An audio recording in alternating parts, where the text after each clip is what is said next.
ঠাকুরের আরতি পূজা প্রার্থনা হয়ে গেছে। এইবার কথামৃত পাঠ হচ্ছে। আমি হারমোনিয়াম বাজাচ্ছি, যার জন্য আমি ভিডিও করতে পারলাম না। আমি তোমাদেরকে একটু একটু অংশ এখানে এই ভিডিওতে শেয়ার করলাম। এখন কথামৃত পাঠ হচ্ছে।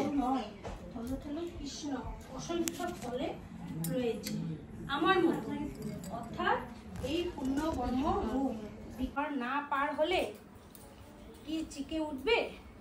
ওম নিরঞ্জনাং নিত্যানন্দরূপং ভক্তানুকম্পাধীতং বিগ্রহং ঈশাবতারং পরমেশ্বরমিদং তং রামকৃষ্ণ শিরসানমামি।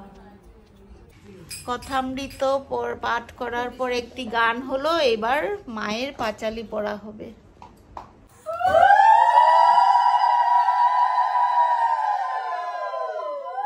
ঠাকুরানী লীলা। জয় মাতা শ্যামা সুতা ব্রহ্মাণ্ড ঈশ্বরী, তারাও সন্তানে মাগো দিয়ে পদতরী। সুপবিত্র লীলা খেলা দেব দেব দম্পতি, কি লিখিব আমি মতি নহে স্থির। একদা কুটিলা এক নারীর কথায়, কুচিন্তা প্রবেশ করে শ্রীমারও মাথায়। সুতে সে ঠাকুরের পদসেবা কালে, সংকোচে কহিলেন মানুষেরা বলে। একদিন বিয়ে হলো, সন্তানও হয়নি, স্ত্রী হয়েছে কলুমনা পুত্রেরও জননী।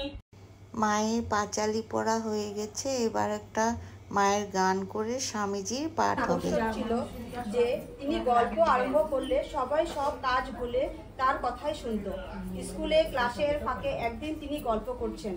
গল্প এত জমে গেছে যে শিক্ষক এসে পড়াতে শুরু করলেও সকলের পড়ার দিকে মন না দিয়ে তার কথাই শুনছে। কিছুক্ষণ পরে শিক্ষক ফিসফিস শব্দ শুনে ব্যাপারটা বুঝতে পারলেন। বিরক্ত হয়ে তিনি এক এক করে সবাইকে পরীক্ষা করলেন তিনি যা পড়াচ্ছিলেন তারা তা শুনেছে কিনা।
অঞ্জলি করি